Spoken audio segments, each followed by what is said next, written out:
முற்பகல் செய்யினும் பிற்பகல் விளையும். இந்த பழமொழியின் அர்த்தம் தெரியுமா உங்களுக்கு? அழகிய பசுமை நிறைந்த வனத்தில் மகரிஷி வால்மீகியின் ஆசிரமத்தில் 2 பசுங்கிளிகள் தங்களுடைய வாழ்நாளை மகிழ்ச்சியுடன் கழித்து வந்தன. வனம் முழுவதும் பாடித் தெரிந்த இந்த பசுங்கிளிகள் ஒரு சமயம் பாடியபடி மிதிலையில் உள்ள சீதாதேவியின் அரண்மனையில் உள்ள நந்தவனத்திற்கு சென்றனர். அங்கு சீதாதேவி தன்னுடைய தோழிகளுடன் விளையாடிக் கொண்டிருந்தார். அப்போது சீதையின் வயது 7. அப்போது 2 பச்சை கிளிகள் அங்கு வந்து அழகாக பாட ஆரம்பித்தன. அது வெறும் கிளிகளின் கீச்சொலி அல்ல, மாறாக யாரோ தங்களுக்கு கற்றுக் கொடுத்தது போல் ராமாயண கதையை பாடிக்கொண்டிருந்தன. ராமர் மிதிலைக்கு வந்து சிவனின் வில்லை உடைத்து சீதையை மணந்த கதையை பாடிக்கொண்டிருந்தன.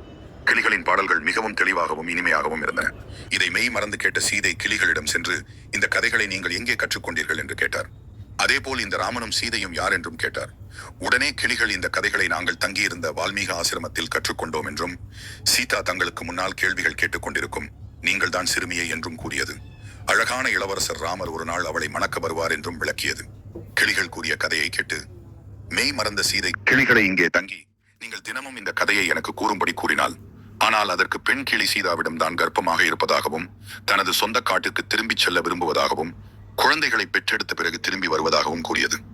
சீதை கிளிகள் மீது கொண்ட அன்பினால் கிளிகள் அனுப்ப இயலாமல் பெண் கிளி பிடிக்கப்பட்டு ஒரு அழகான கூண்டில் அடைக்கப்பட்டது. கணவரிடமிருந்து பிரிந்ததிலிருந்து சோகமாக இருந்தது.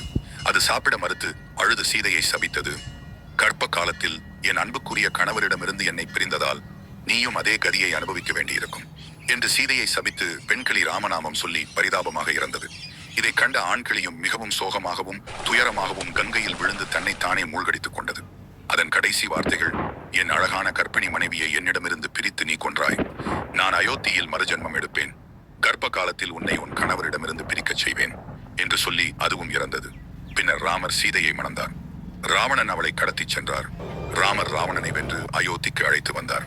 இந்த ஆண்கிளி அயோத்தியில் சலவை தொழிலாளியான குரோதனாக பிறந்தார். அவரது கடுமையான வார்த்தைகளால் சீதை காட்டுக்கு நாடு கடத்தப்பட்டார். நேரத்தில் சீதை கர்ப்பமாக இருந்தாள். காட்டில் தனியாக வசிக்க நேரிட்டது. தனது கணவரிடமிருந்து பிரிவை எதிர்கொள்ள வேண்டியிருந்தது. நாம் செய்யும் ஒவ்வொரு கர்மாவின் பலனையும் அனைவரும் அனுபவிக்க வேண்டும் என்று பத்ம புராணம் கூறுகிறது.